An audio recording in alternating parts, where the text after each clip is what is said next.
Hello everyone, welcome to beat the street. तो आज हम बीट द स्ट्रीट के एक्सक्लूसिव एनालिसिस में बात करने वाले हैं एएमएफआई कैटेगराइजेशन की लिस्ट के बारे में। जी हाँ, association of mutual funds of India की एक कैटेगराइजेशन लिस्ट होती है, वो आ चुकी है। इस वीडियो में हम आपको पूरी लिस्ट के बारे में समझाएंगे और ये जो लिस्ट होती है ये सभी कंपनीज को अफेक्ट करती है। जितनी भी कंपनीज है, भले आपकी ट्रेडिंग के स्टॉक्स हो या भले आपके होल्डिंग के स्टॉक्स हो, ये सभी के शेयर प्राइस को अफेक्ट करने वाली है। और यहाँ पे मैं एक और बात बताना चाहूंगा, अगर आप में से कोई भी यस बैंक के शेयर होल्डर है तो ये वीडियो जरूर देखें, क्योंकि उनके लिए बहुत ही बढ़िया पॉजिटिव खबर है। सबसे पहले जो हमारे चैनल पे पहली बार आ रहे हैं, अगर उन्होंने चैनल को सब्सक्राइब नहीं किया है तो वो चैनल को जरूर सब्सक्राइब करें और बेल आइकन को दबा लें। आइए अब हम बात करते हैं एएमएफआई की कैटेगराइजेशन लिस्ट क्या होती है। ये एक ऐसी लिस्ट होती है जो association of mutual funds of India हर 6 महीने में निकालता है, और इस लिस्ट में ये बताते हैं कि कौन से स्टॉक को लार्ज कैप माना जाएगा या मिड कैप माना जाएगा, स्मॉल कैप माना जाएगा। और इसी कैटेगरी के बेसिस पे जितने भी म्यूचुअल फंड्स होते हैं वो इस बेसिस पे यहाँ पे अपने शेयर्स की बाइंग करते हैं। लार्ज कैप म्यूचुअल फंड जितने भी होते हैं उन्हें 80% पैसा लार्ज कैप कंपनीज में लगाना होता है, और वो जो लार्ज कैप कंपनीज होती है वो इस लिस्ट के बेसिस पे निकाली जाती है। और वहीं पे अगर जो भी नई लार्ज कैप कंपनीज होती हैं तो उनकी बाइंग देखने को मिलेगी, लेकिन अगर जो लार्ज कैप कंपनीज नहीं रही हैं उनमें यहाँ पे सेलिंग देखने को मिलती है। ये हो गया लार्ज कैप फंड में। और ऐसा सेम प्रोसेस होता है मिड कैप फंड में, स्मॉल कैप फंड में, मल्टी कैप या फिर फ्लेक्सी मल्टी कैप फंड में। आइए अब हम जान लेते हैं कि किस किस में स्टॉक में कैटेगरी में चेंजेस आए हैं। अगर आप बात करते हैं, सबसे पहले मैं आपको बताना चाहूंगा, जैसे कि आप स्क्रीन पे देख सकते हैं, ये प्रीवियस क्लासिफिकेशन और इस पर करंट क्लासिफिकेशन है। और वहीं पे अगर आप बात करते हैं कि जो ये अभी आप देख रहे हैं के कॉलम में, वो यहाँ पे अभी करंट क्लासिफिकेशन है और इसका प्रीवियस क्लासिफिकेशन आपको एल कॉलम में दिखेगा। आइए अब हम जान लेते हैं, यस बैंक में मिड कैप था और अब वो लार्ज कैप बन गया। जितनी भी थोड़ी बहुत रैली आई थी यस बैंक के शेयर में, उसका एक बड़ा कारण ये भी था कि यस बैंक को लार्ज कैप घोषित कर दिया जाएगा, और जैसे ही कोई कंपनी लार्ज कैप बन जाती है, लार्ज कैप फंड्स यहाँ पे बाय करते हैं। अब लार्ज कैप बनना ही सबसे बड़ा एक बहुत बड़ा पॉजिटिव होता है, क्योंकि लार्ज कैप म्यूचुअल फंड सबसे ज्यादा है, उनका एयूएम इंडिया में सबसे ज्यादा होता है, इसलिए उनकी बाइंग पावर भी बहुत ज्यादा होती है।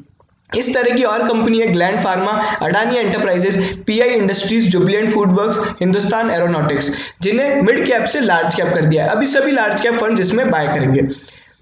वहीं पे NMDC, MRF, United breweries, container corporation of India, bank of Baroda और जीआईसी जैसी ऐसी कंपनीज हैं जो पहले लार्ज कैप नहीं थी, जो पहले लार्ज कैप थी लेकिन उन्हें मिड कैप घोषित कर दिया गया है। तो यहाँ पे लार्ज कैप फंड्स इनमें सेल करेंगे और वहीं पे मिड कैप फंड्स इनमें बाय करेंगे। लेकिन मिड कैप फंड्स छोटे होते हैं तो उनमें इतनी बाइंग पावर नहीं होती, तो आप जब भी इनका शेयर होल्डिंग पैटर्न आएगा तो ओवरऑल आपको म्यूचुअल फंड इंडस्ट्री की होल्डिंग कम होती हुई दिखाई देगी।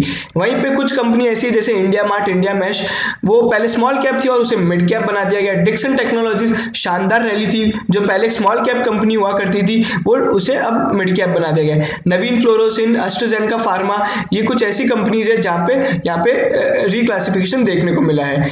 अगर आप और बात करते हैं तो दीपक नाइट्राइट में भी इस तरह का रिक्लासिफिकेशन हुआ है। Bombay Burmah, Suven Pharma, Procter and Gamble, Granules India और परसिस्टेंट सिस्टम में भी यहाँ पे चेंजेस देखने को मिले हैं। उसी के साथ अगर हम देखें जिन्हें पहले मिड कैप थे लेकिन अब स्मॉल कैप में कर दिया है, तो वो है Indiabulls housing, Kajaria ceramics, Apollo tyres, TTK prestige, Coromandalam finance holdings limited, CSC limited, SKF India, JM financial और यहाँ पे वी गार्ड। यहाँ पे ऐसी कुछ कंपनीज है जिनको यहाँ पे अब स्मॉल कैप डिक्लेयर कर दिया गया। इन सभी कंपनीज में यहाँ पे आपको सेलिंग देखने को मिलेगी।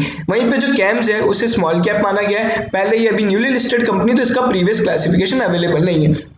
वहीं पे पीवीआर जो है वो एक स्मॉल कैप कंपनी है। यूटीआई एसेट मैनेजमेंट भी एक स्मॉल कैप कंपनी है। बर्गर किंग, सिम्फनी, ये सबको स्मॉल कैप माना गया। रूट मोबाइल्स, फ्यूचर रिटेल जो पहले मिड कैप थी अब ये स्मॉल कैप बन गई है।